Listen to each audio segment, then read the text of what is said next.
Hello everyone, I hope you all are doing well and preparing really hard for your final exams. So today I am going to discuss a very important topic from the paper Literary Movements, Unit 2, that is On Sublime, written by Longinus. So this is not the exact answer, rather it is a simplified term in order to help you out in understanding what is the basic concept in the sublime. Because I have noticed कि कुछ students सिर्फ title देख के ही they leave the topic कि नहीं हो पाएगा, it's tough. So even if you have any help book, I just wish to explain this for you ताकि आप किसी भी जगह से notes को लेके उनको आप prepare कर सको. So this is just a literary term, but definitely it is going to help you out. So Longinus, who is a Greek philosopher, critic, and he comes next to Aristotle in his reputation. So Longinus, a famous critic, has, अगर आपको कोई भी paper में confusion हो कि आप Greek लिखो, Roman लिखो, तो wherever there is some confusion, try to avoid writing that word. ताकि अगर आपने उसको French लिख दिया या कुछ और लिख दिया, confusion की बजाय, so go ahead with a famous critic, a renowned critic rather. So Longinus, a famous critic, has authored On the Sublime, which is a critical document of literary criticism. तो literary criticism में एक critical document है उसका लिखा हुआ On the Sublime. On the Sublime deals with aesthetics, that is beautification, and the benefits of strong writing. How to write strong and how to make your write-ups look beautiful, look attractive, inspirational. According to Longinus, the word sublime means elevation or loftiness, L-O-F-T-I-N-E-S-S. It's elevation or loftiness. So, sublime क्या है? बारिश के बाद अगर आप बारिश की बूंदों को पत्तों पे पड़ी देखो या वहां से झलकती देखो, दैट इज सबलाइम. एक छोटे बच्चे को स्माइल करता देखो और जो एलिवेशन की फीलिंग अंदर आएगी ना, जिससे आप ट्रांसपोर्ट हो जाओगे किसी और ही दुनिया में, दैट इज सबलाइम. अगर स्नोफॉल होती देखो and you feel like as if you have been transported to that place, that is Sublime.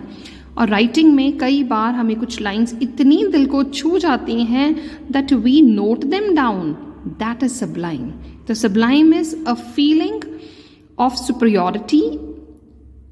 It is a quality of greatness जिसका मैच कोई और आपको मिलेगा ही नहीं. So in writing it is elevation or loftiness. In philosophy sublime is the quality of greatness, महानता, और उससे ऊपर कुछ नहीं होगा फिर. It can be physical, जैसे मैंने कहा अभी कि एक बच्चे को स्माइल करता देखो, छोटे से बच्चे की smile. Intellectual, where you think that, oh my god, I cannot match this level. Einstein, uske ideas can be sublime. Moral sublime, again, somebody has affected you with his morals. Aesthetic, it's beautification, snowfall या कोई mountainous scene हो गया. Spiritual, yes, things can be sublime in spirituality. भगवान से related अगर कोई चीज़ें हों. Art में आपको sublimity दिख सकती है कि इससे better कुछ है नहीं है. It can be ornamental or metaphysical. So it can be physical चीज़ों में जो आपको सामने दिखती हैं and metaphysical beyond physical self, वो भी वहाँ भी सबलाइम जो है it is visible.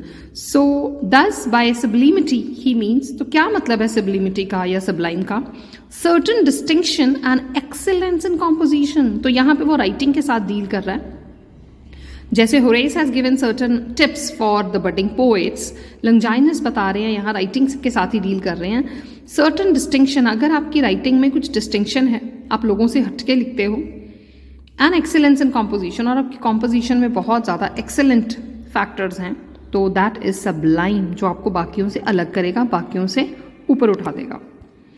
लॉन्जिनस found that the highest kind of poetry which is lofty and sublime has an effect not only of pleasure but of ecstasy and transport. तो उनका मानना है कि जो हाईएस्ट काइंड ऑफ पोइट्री है ना, जो Lofty है, जिसका लेवल बहुत ऊपर का है, जो सबलाइम है, उसका जो इफेक्ट है, it has an effect not of only pleasure. सिर्फ प्लेजर नहीं उसमें आपको मिलेगा, आपको ecstasy, extreme kind of joy, happiness मिलेगा, and it will transport you. Both nature and art contribute to sublimity in literature. Both nature and art दोनों ही contribute करते हैं nature sublimity जो nature में पाई जाती है, literature में पाई जाती है उसमें. Nature and art. Nature is full of sublimity and art is also full of sublimity.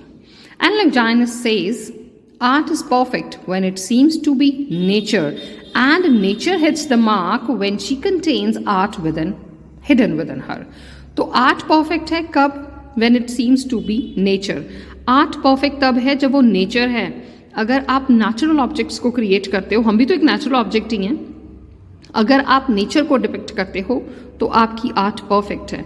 और नेचर अपना बेस्ट मार्क कब देती है? Nature hits the mark when she contains art hidden within her. तो नेचर में तो art हर जगह छुपी हुई है. कैसे? कई बार पेड्स ट्रीज की कोई शेप होती है, we see oh my god this is art. Clouds की कई बार शेप्स बनी होती हैं तो हमें लगता है कि ये भगवान खुद ही आर्ट कर रहे हैं. कई बार ऑटम के सीजन में क्लाउड्स में, स्काई में इतने डिफरेंट कलर्स दिखते हैं, that is art. So art is perfect when it seems to be nature, and nature hits the mark when she contains art hidden within her. So great literature has the power of lifting out of oneself into the realm of sublimity. तो जो great literature है उसमें इतनी capacity होती है कि वो आपको ट्रांसपोर्ट कर दे. Now take an example of great epics, Ramayana, Mahabharata. They have that sublimity factor. You watch them and then you will not like anything else. Classical text जितनी हैं उनके बराबरी पे कोई नहीं खड़ता. So that is sublimity. They carry sublimity in that. They have sublimity. They possess sublime features. Longinus believes that if a reader is carried away by some work of literature or art, or he is transported and moved to ecstasy by the passion of work, then the work is great, and this is real sublime.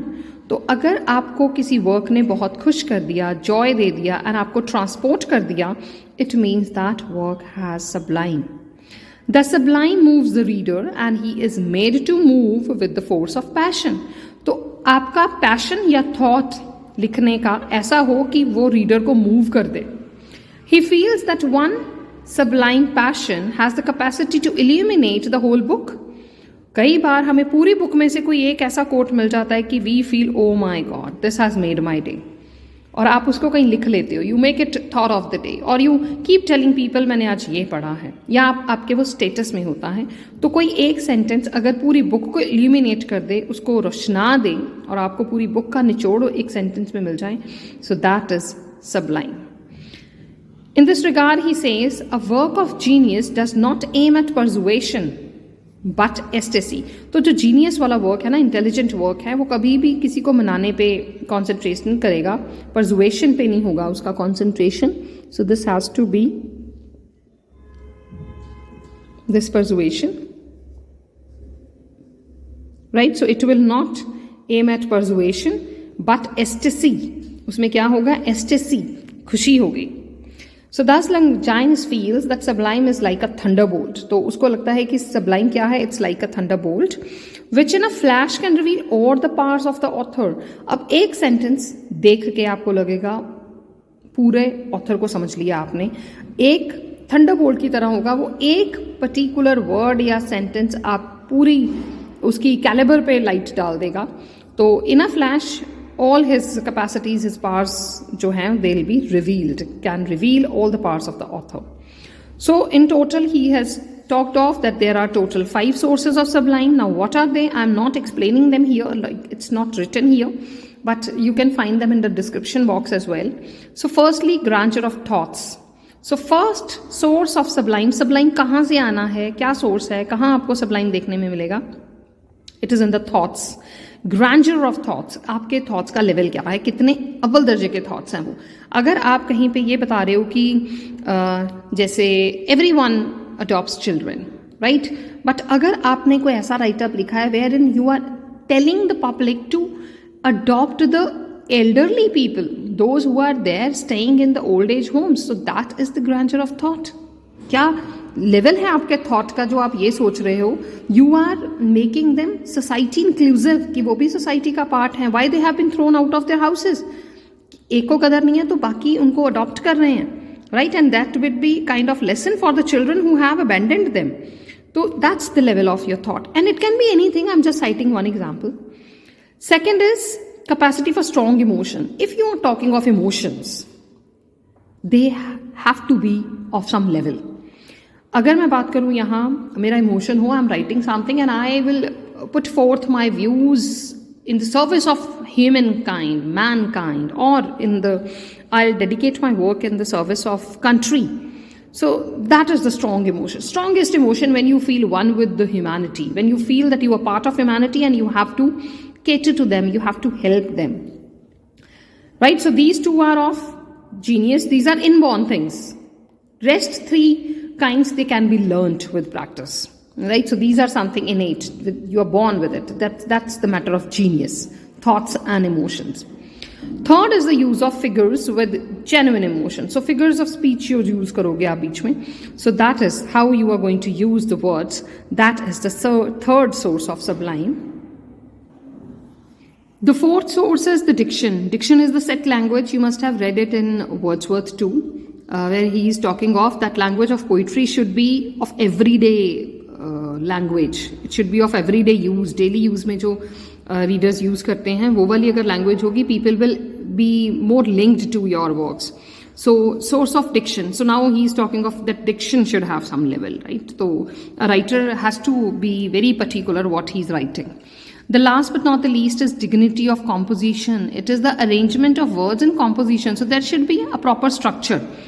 If you are not going to follow the sequence or the structure, definitely what will be the use of having elevated thoughts and emotions if you are unable to put them in a proper coherent manner?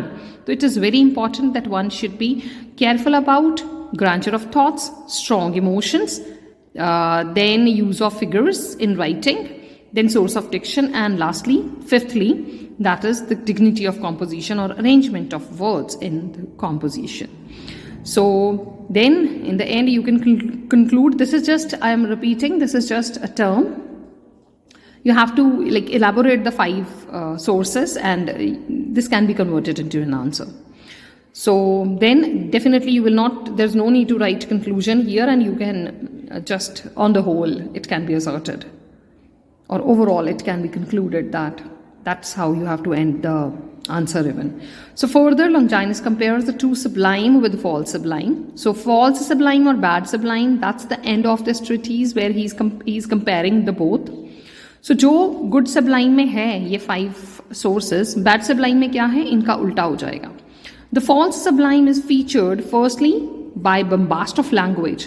तो वहाँ वो कह रहे हैं कि आपकी language अच्छी हो, बड़ा अच्छे से आप वर्ड्स को यूज़ करो, टू द पॉइंट वर्ड्स को यूज़ करो. Here bad sublime when you are using bombast of language. ज़रूरत ही नहीं है जितना आप यूज़ कर रहे हो, आपने बम्बास्टिक लैंग्वेज यूज़ करी, आपने ओवर डेकोरेटेड लैंग्वेज यूज़ कर ली, and you are beyond comprehension.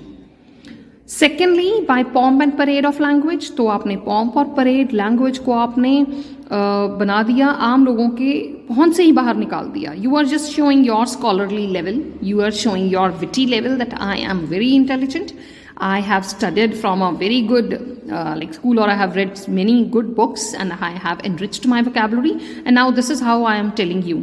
It's okay, it's always good to learn new things, but if you are unable to reach people, अगर आप लोगों को समझा नहीं पाए वो चीज़, तो उसका भी गड़बड़ है. और अगर मुझे बात तो करनी है एक छोटी सी चीज़ की, मैं उसमें मान लो एक बच्चे ने शरारत की और मैं उसमें टर्मिनोलॉजी कौन सी यूज़ कर रही हूँ, मैं इंडियन पीनल कोड की धाराएं लगा रही हूँ, मैं जजेस वाली लैंग्वेज यूज़ कर रही हूँ कि तेरे ऊपर इस है ना, मतलब तूने ऐसा वो किया है, ब्लंडर किया है, या कुछ ऐसी शब्दावली जो नहीं समझ में आ पाएगी लोगों को, तो that's of no use. I can never ever be able to showcase sublimity in my work. Thirdly by cheap display of passion when it is not needed. तो चीप डिस्प्ले ऑफ पैशन आपने नहीं करना. ये सब चीज़ें आपने, जैसे Horace ने कहा था कि जहाँ तक ज़रूरत नहीं है आप गॉडली इंटरवेंशन मत करो, आप भगवान को मत वर्क में लाओ कि वो आके चीज़ों को ठीक कर रहे हैं. वैसे यहाँ जहाँ पैशन की ज़रूरत नहीं है, that should not be. So open display of emotions की भी कोई ज़रूरत नहीं है. On the whole it can be said that true sublime elevates the reader with its style and greatness. तो यहाँ क्या बताया गया है, यहाँ तक तो अभी कंपैरिजन हो रहा है गुड सब्लाइम और बैड सब्लाइम का. In the end, on the whole, it can be said that the true sublime elevates the reader with its style and greatness. Longinus proudly declares sublimity pleases all and pleases always. तो जो sublime है, जिसमें sublimity है, that pleases all, हर किसी को खुश करेगी वो, and it pleases always, वो हमेशा खुश करेगी. Just keep in mind the smile of a newborn or a smile of a 6-month-old child. चाहे आप आज उसको देख लो, चाहे आप 10 साल बाद देख लो, that is going to make you feel happy. You will smile with him. So that is what sublime or sublimity is. It pleases all and pleases always.